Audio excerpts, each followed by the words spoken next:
Hi friends, welcome back to our channel. Friends, మనకైతే ఈ రోజు అయితే ఎవరైతే అంగన్వాడీ టీచర్స్ ఉద్యోగాల కోసము ఆశగా ఎదురు చూస్తున్నారో మీకు ఈ యొక్క వీడియోలో చాలా చక్కటి ఇన్ఫర్మేషన్ అయితే లభిస్తుంది.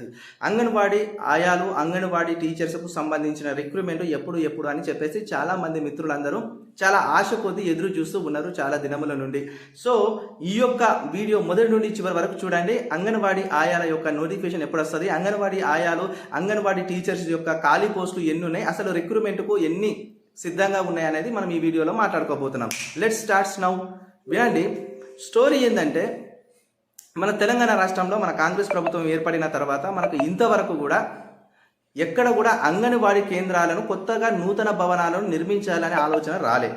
First of all. Second one వచ్చేసి అంగన్వాడీ ఆయాలకు, అంగన్వాడీ టీచర్లకు కావలసిన బెనిఫిట్స్ అనేవి పూర్తి స్థాయిలో దక్కట్లేదు అనేది అంగన్వాడీ యొక్క టీచర్ల యొక్క యూనియన్ వల్ల ప్రధానమైన ఆరోపణ. ఏదేమైనా కానీ తెలంగాణ రాష్ట్రంలో 74,100 అంగన్వాడీ ఆయాలు అండ్ అంగన్వాడీ టీచర్లు ఉన్నారు. మళ్ళీ గుర్తుపెట్టుకోండి, తెలంగాణ రాష్ట్రంలో 35,000 అంగన్వాడీ సెంటర్స్ ఉన్నాయి.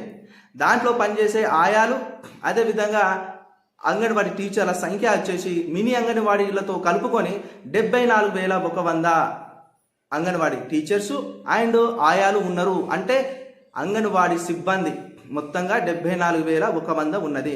దీనిలో మరణించిన వాళ్ళ సంఖ్య దాదాపుగా ఉద్యోగం చేస్తూ ఉద్యోగ సర్వీస్లో అండ్ మరణించిన వాళ్ళ సంఖ్య దాదాపుగా 8,000 పైగా ఉన్నది. అండ్ రిటైర్మెంట్ అయిన వాళ్ళ సంఖ్య 2,000 పైగా ఉన్నది. అంటే ఇప్పుడు తెలంగాణ రాష్ట్రంలో అంగన్వాడీ టీచర్ల పోస్టులు ఖాళీగా ఉన్నాయి, 10,000 వరకు ఖాళీగా ఉన్నాయి అని చెప్తున్నారు.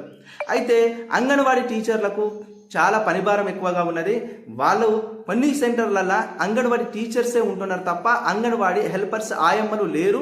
దాని కారణంగా అంగన్వాడీ టీచర్లే ఆయమ్మల పని కూడా వాళ్ళే నిర్వర్తిస్తూ ఉన్నారు. దీని కారణంగా మా పైన పనిభారం ఎక్కువ అవుతుంది. మాకు పనిభారంతో పాటు మేము వర్క్ కరెక్ట్గా చేయలేకపోతున్నాము. మాకు సరైన పక్క అంగన్వాడీ కేంద్ర భవనాలు లేవు, భవనాలు నిర్మించాలి అని చెప్పేసి వీళ్ళ ఆరోపణ. మెయిన్గా మరొకటి ఏమిటంటే వీళ్ళ రిటైర్మెంట్ సమయంలో వీళ్ళకి వచ్చే బెనిఫిట్స్ కూడా గవర్నమెంట్ సరిగ్గా ఇస్తలేదని చెప్పేసి కూడా వీళ్ళు మాట్లాడుతూ ఉన్నారు. ఏదేమైనా వీళ్ళు ఏమంటున్నారంటే మా పైన పని భారం తగ్గించాలంటే ఏమంటే సెంట్రల్ గవర్నమెంట్ తీసుకొచ్చిన ఏదైతే స్కీమ్ ఉందో పిఎం శ్రీ స్కూల్స్, మళ్ళీ చెప్తున్నాను, PM Shri schools, Pradhan Mantri Shri schools అని ఈ యొక్క ప్రాజెక్టు ద్వారా టీచర్స్ని అధికంగా నియమించుకోండి. డైరెక్ట్ రిక్రూట్మెంట్ ద్వారా అంగన్వాడీ టీచర్స్ని నియమించుకుంటే ఇప్పుడున్న అంగన్వాడీ టీచర్స్ పైన పని భారం తగ్గుతుంది అని చెప్పేసి వాళ్ళు మాట్లాడుతూ ఉన్నారు. అంగన్వాడీ టీచర్ల యొక్క ప్రధానమైన డిమాండ్ ఏంటంటే కనీసం మినిమం శాలరీ వచ్చేసి 18,000 రూపాయలు పక్కా ఇవ్వాలి. ఆయమ్మలకు ఖచ్చితంగా వాళ్ళకు కూడా ఉద్యోగంలో శాలరీస్ పెంచాలి. అదేవిధంగా వీళ్ళందరికీ కావలసిన ఏదైతే ఉద్యోగం ఆధారిత భద్రత ఉంటుందో ఆ భద్రత కల్పించాలి అని మాట్లాడుతూ ఉన్నారు. మళ్ళొకసారి నేను చెప్తున్నా మిత్రులారా, తెలంగాణ రాష్ట్రంలో మన ఎమ్మెల్యే మినిస్టర్ సీతక్క గారు వారికి సంబంధించిన శ్రీ శిశు సంక్షేమ శాఖలో ఈ అంగన్వాడీ విభాగం ఉంది కనుక ఈ అంగన్వాడీ నుండి 8,000తో అంగన్వాడీ టీచర్స్ నోటిఫికేషన్ రాబోతుంది అని 2023 నాడు ఒక పెద్ద బ్యానర్ ఐటమ్గా పేపర్లో రావడం జరిగింది. దీన్ని చూసిన మన మహిళ సోదరులు అందరూ కూడా హ్యాపీగా అరే మంచి ఉద్యోగం ఉన్న ఊర్లో సొంతగా టీచర్గా విధులు నిర్వర్తించవచ్చు, బాగా ఉంటుంది, చాలా చక్కటి ఉద్యోగము, మంచి సంపాదించుకోవచ్చు, మంచి హ్యాపీగా ఉండొచ్చు అని చాలామంది ఆశపడినారు. అంగన్వాడీ ఉద్యోగాలు వస్తున్నాయని, నోటిఫికేషన్ వస్తున్నాయని. అయితే అప్పటి నుండి ఇప్పటిదాకా ఎక్కడ కూడా ప్రభుత్వం కూడా అఫీషియల్ అనౌన్స్మెంట్ చెయ్యలేదు. అంగన్వాడీ రిక్రూట్మెంట్స్ రాబోతున్నాయి, అంగన్వాడీలో 8,000 ఉద్యోగాలు కల్పించబోతున్నాము మేము అంగన్వాడీ టీచర్స్ అని చెప్పేసి చాలామంది మన వీడియోల కింద అన్న అంగన్వాడీ నోటిఫికేషన్ ఎప్పుడు వస్తుంది అని అడుగుతున్నారు. ఒకవేళ అంగన్వాడీ నోటిఫికేషన్ వస్తే గతంలో డిగ్రీ క్వాలిఫికేషన్ అన్నారు, కొంతమంది ఏమో ఇంటర్మీడియట్ క్వాలిఫికేషన్ అంటున్నారు. కొన్ని మారుమూల ప్రాంతాలలో రూరల్ గ్రామాలలో అదేవిధంగా రూరల్ జిల్లాలు అంటే గ్రామీణ ప్రాంతాల జిల్లాల లాంటి దాంట్లో కేవలం 10th క్లాసే తీసుకోవాలి, అక్కడ అక్షరాస్యత ఎక్కువ ఉండదు, అక్షరాస్యత పెంచితే ఆడ మనకు క్యాండిడేట్స్ దొరకరు, అభ్యర్థులు దొరకరు అని చెప్పేసి ఇట్లా కూడా మాట్లాడుతున్నారు. మనకున్న ప్రాథమిక ఇన్ఫర్మేషన్ ప్రకారం అంగన్వాడీ టీచర్స్ యొక్క మ్యాక్సిమం క్వాలిఫికేషన్ అయితే నేను అనుకుంటున్న మినిమంగా ఇంటర్మీడియట్ తీసుకుంటారని అనిపిస్తుంది, మినీ అంగన్వాడీ 10th క్లాస్ తీసుకుంటారు అనిపిస్తుంది. మొత్తానికైతే తెలంగాణ రాష్ట్రంలో అంగన్వాడీ టీచర్స్ ఖాళీలు 10,000 ఉన్నాయి. ఈ 10,000 అంగన్వాడీ పోస్టుల ఖాళీలకు డైరెక్ట్ రిక్రూట్మెంట్ ద్వారా డైరెక్ట్ నోటిఫికేషన్ వేయబోతున్నారు. దీని మీద క్లారిటీ మనకు ఎప్పుడు రాబోతుందంటే ఖచ్చితంగా ఎగ్జాక్ట్లీ 2025 ఏప్రిల్ మంత్లో దీని మీద ఒక క్లారిటీ అనేది రాబోతుంది.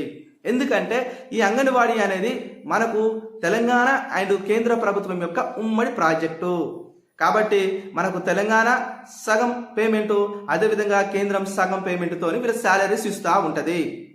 ఏదేమైనా తెలంగాణ రాష్ట్రంలో ఇప్పటి వరకు కూడా అంగన్వాడీ రిక్రూట్మెంట్స్ అనేది 2008లో జరిగింది, ఇంతవరకు జరగలే. మళ్ళీ చెప్తున్నాను, మళ్ళీ గుర్తుపెట్టుకోండి, లాస్ట్ అంగన్వాడీ టీచర్స్ యొక్క రిక్రూట్మెంట్ అనేది 2008లో జరిగింది.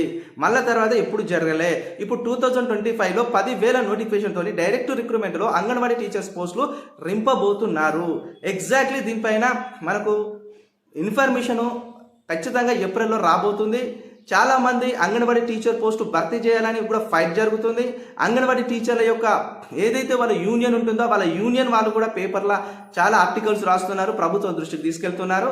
మా పైన ఉన్న పని భారం మీరు తగ్గించాలంటే మీరు అదనపు సిబ్బందిని ఏర్పరచుకోక తప్పదు. అదనపు అంటే ఉన్నవారికంటే ఎక్కువ కాదు, మాకు దగ్గర సిబ్బంది కొరత ఉంది, మీరు దాన్ని రిక్రూట్మెంట్ ద్వారా కంప్లీట్ చేసుకోండి అంటున్నారు. అంటే తెలంగాణ రాష్ట్రంలో 71,400 అంగన్వాడీ టీచర్స్ ఉన్నారు. వాళ్ళకి అదనంగా ఇంకొక 10,000 టీచర్లు అవసరం ఉన్నాయి. దాంట్లోనే ఆయమ్మలు ఉంటారు, దాంట్లోనే టీచర్స్ ఉంటారు. సో మంచి ఉద్యోగము సొంత గ్రామాలలోనే మంచిగా ప్రీ ప్రైమరీ ఎడ్యుకేషన్లా పిల్లలకి బోధిస్తూ వాళ్ళకి సంబంధించిన ప్రతి ఈక్వల్ టు గవర్నమెంట్ టీచర్ లాంటి జాబే ఇది. ఇప్పుడు ఈ మధ్యకాలంలో ఏం చేస్తున్నారంటే ఎక్కడైతే హై స్కూల్స్, ఎక్కడైతే జెడ్పిహెచ్ఎస్ స్కూల్స్ ఉంటాయో అక్కడనే వీళ్ళకు సపరేట్ ఒక పెద్ద రూమ్లు, అంటే ఒక బిల్డింగు 2 రూమ్లు ఇచ్చేసి ఒకటేమో కిచెన్ కాదు, ఒకటేమో పిల్లలకు అని పెట్టేసి అక్కడనే వీళ్ళకు అంగన్వాడీ కేంద్రాలు ఏర్పాటు చేస్తున్నారు. అయితే మనకు డిఎస్సిలో కూడా ప్రీ ప్రైమరీ ఎడ్యుకేషన్ టీచర్స్ ఎక్కువ ఉంటాయని కూడా మధ్యలో బాగా విషయం బయటకు వచ్చి వైరల్ అయింది.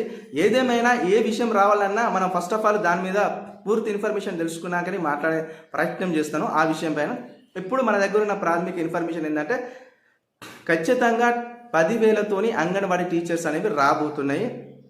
మళ్ళీ మీరు కామెంట్లలో దీనికి సిలబస్ ఏంటన్నా, దీనికి ఏం చదవాలి పుస్తకాలని నన్ను అడగకండి. పెద్దగా ఎగ్జామ్స్ ఏమి ఉండవు. ఇది 100 మార్కుల క్వశ్చన్ ఉంటుంది, 100 మార్కుల క్వశ్చన్ పేపర్ ఉంటుంది. దీనికి సంబంధించింది ఆ యొక్క నోటిఫికేషన్లో సిలబస్ పెడతారు. అప్పటి వరకు వెయిట్ చేయండి. బుక్స్ ఏం చదవాలా, దీని ఎగ్జామ్ ఫీజు ఎంత ఉంటుంది, దీని శాలరీ ఎంత ఉంటుంది, దీని ఏజ్ ఎంత ఉంటుంది, ఇలాంటి క్వశ్చన్స్ వేయకండి. అన్ని గవర్నమెంట్ ఏదైతే డైరెక్ట్ రిక్రూట్మెంట్లో పెడుతున్న నోటిఫికేషన్కి ఏజ్ ఆఫ్ రిలాక్సేషన్ ఎంత ఉంటుందో దీనికి అంతే ఉంటుంది, 44 ఇయర్స్. ఓకేనా? ఓకే, వీడియో చూసిన ప్రతి ఒక్కరు వీడియో చూడండి, లైక్ చేయండి, కామెంట్ చేయండి, సబ్స్క్రైబ్ చేయడం మాత్రం మర్చిపోకండి. Thank you.